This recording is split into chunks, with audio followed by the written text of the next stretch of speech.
नमस्कार, India news देख रहे हैं आप। आपके साथ मैं अभिषेक पांडे। इस बुलेटिन की शुरुआत बड़ी खबर के साथ करेंगे। करगिल से बड़ी खबर, जहां आज सुबह भूकंप के तेज झटके महसूस किए गए। तो होली के त्योहार के बीच भूकंप का झटका सामने आया। रिएक्टर स्केल पर भूकंप की तीव्रता 5.2 मापी गई है। भूकंप का केंद्र 15 किलोमीटर की गहराई में था और भूकंप के झटकों से लोग दहशत में आए। ये बड़ी खबर इस बीच सामने आ रही है। भूकंप के झटकों से लोग जो हैं वो दहशत में आए। रिएक्टर स्केल पर भूकंप की तीव्रता 5.2 मापी गई है। ये बड़ी खबर इस बीच सामने आ रही है। रिएक्टर स्केल पर भूकंप की तीव्रता 5.2 मापी गई। ये बड़ी खबर जो इस बीच सामने आ रही है। भूकंप का झटका महसूस किया गया है। रिएक्टर स्केल पर भूकंप की तीव्रता 5.2 रही है। तो करगिल में भूकंप आया। ये बड़ी खबर जो इस बीच सामने आ रही है। रिएक्टर स्केल पर भूकंप की तीव्रता 5.2 मापी गई है। भूकंप का केंद्र 15 किलोमीटर की गहराई में था, तो धरती से 15 किलोमीटर नीचे भूकंप का केंद्र रहा। रिएक्टर स्केल पर इसकी तीव्रता 5.2 मापी गई है। ये बड़ी खबर निकलकर सामने आ रही है। तो होली के त्यौहार के बीच भूकंप का झटका महसूस किया गया कारगिल में और भूकंप का केंद्र जो है वो 15 किलोमीटर की गहराई में था। तो भूकंप के झटकों से लोग दहशत में आ गए। रिएक्टर स्केल पर भूकंप की तीव्रता 5.2 मापी गई है, यानी कि तेज भूकंप का झटका था ये। और रिएक्टर स्केल पर 5.2 तीव्रता भूकंप की रही है। हमारे सहयोगी आशिक मीर जुड़ गए हैं हमारे साथ। सबसे पहले उनका रुख करेंगे अधिक जानकारियों के लिए। आशिक, जानकारियां आपसे चाहेंगे यहाँ पर। सबसे पहले भूकंप जिस तरीके से 5.2 का था, और अगर जानकारों को लेकर बात करें, जानकारों का ये कहना है कि 4 से अधिक का जो भूकंप आता है वो हानि पहुंचाने के लिए इनफ होता है। ऐसे में 5.2 तीव्रता का भूकंप सामने आया। क्या स्थितियां देखने को मिली? क्या किसी प्रकार की हानि की खबर सामने आई?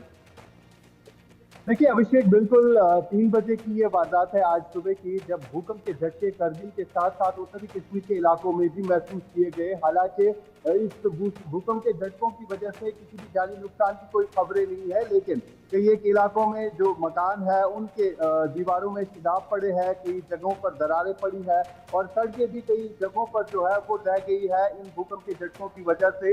लेकिन आपको मैं बताना चाहूंगा कि इस तरह के भूकंप के झटके जो है अक्सर इन दिनों कश्मीर में महसूस किए जा रहे हैं। बीते हफ्तों से लेकर अब तक जो है 3 बार इस तरह के भूकंप के झटके जो है पूरे कश्मीर घाटी में भी महसूस किए गए। साथ साथ आज जिस हिसाब से लद्दाख जो है एक सिस्मिक जोन माना जाता है, यहाँ पर ज्यादातर असर जो है देखने को मिल रहा है, क्योंकि जितनी भी पहाड़ी क्षेत्र है वहां पर भूकंप के झटके लोग ज्यादातर महसूस करते हैं इन दिनों। और फिलहाल जिस हिसाब से आज भूकंप की झटकों की वजह से कई सारे घरों को भी नुकसान पहुंचा है, साथ ही साथ लोग जो है काफी ज्यादा डरे हुए हैं जब लोगों ने भूकंप के झटकों को महसूस किया, क्योंकि लोगों को कहीं ना कहीं 2004 का वो भूकंप याद आया जिस दौरान घाटी और पीओके के मुजफ्फराबाद में कई सारे लोगों की जानें भी चली गई थी और पूरा इलाका जो है खंडरात में तब्दील हो गया था। कहीं ना कहीं लोग उस मंजर को भी याद कर रहे थे। फिलहाल जिस हिसाब से लोग जो है कहीं ना कहीं डर और खौफ के माहौल में जी रहे हैं, क्योंकि इस तरह के भूकंप के झटके जो है लगातार घाटी में अब इन दिनों जो है लोग महसूस कर रहे हैं। अभिषेक जी, आशिक, जानकारी आपसे यहाँ पर यह भी चाहेंगे कि जिस तरीके से भूकंप के झटके महसूस किए गए हैं, जानकारों का क्या कुछ कहना, क्या आने वाले समय में ये भूकंप के झटके और भी देखने को मिल सकते हैं और भी इस तरीके की अस्थिरता धरती के नीचे देखने को मिल सकती है?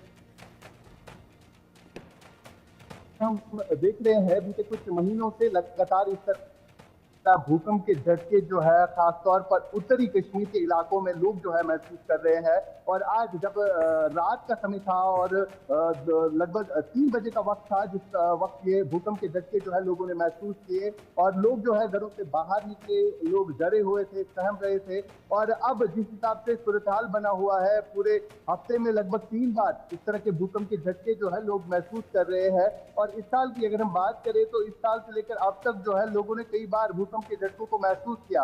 अब वैज्ञानिकों का कहना है कि आइंदा भी लोग इस तरह के भूकंप के झटके जो है महसूस कर सकते हैं, क्योंकि कहीं ना कहीं ये चेंज जो है, ये तब्दीली जो है दिख रही है, जिसकी वजह से अब जो है आए रोज इस तरह भूकंप के झटके जो है लोग महसूस कर रहे हैं। अब आशिक, बहुत शुक्रिया आपका जुड़ने के लिए और इन तमाम जानकारियों के लिए। आगे बढ़ते हैं। इस बीच बड़ी और अहम खबर सामने आ रही है। होली के बाद शांतिपूर्वक हुई है जुमे की नमाज। ये बड़ी खबर आप तक पहुंचा दें। संभल मस्जिद में शांतिपूर्वक जुमे की नमाज हुई है। अजमेर में भी शांतिपूर्ण तरीके से जुमे की नमाज अदा की गई। कड़ी सुरक्षा व्यवस्था के बीच जो है जुमे की नमाज अदा की गई है। ये बड़ी खबर सामने आ रही है। कड़ी सुरक्षा व्यवस्था के बीच जो है जुमे की नमाज अदा की गई है। ये बड़ी खबर, संभल मस्जिद में शांति पूर्वक जो है जुमे की नमाज अदा की गई है।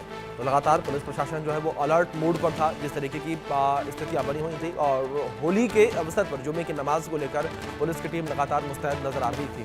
तो कड़ी सुरक्षा व्यवस्था के बीच नमाज अदा की गई। ये बड़ी खबर सामने आ रही है। होली के बाद शांतिपूर्व तरीके से जुमे की नमाज अदा की गई है। कहीं से भी किसी प्रकार के अशांति की खबर, उपद्रव की खबर, हिंसा की खबर सामने नहीं आई है, जो कि राहत भरी खबर है और हर कोई इसी तरह की खबर का इंतजार भी कर रहा था।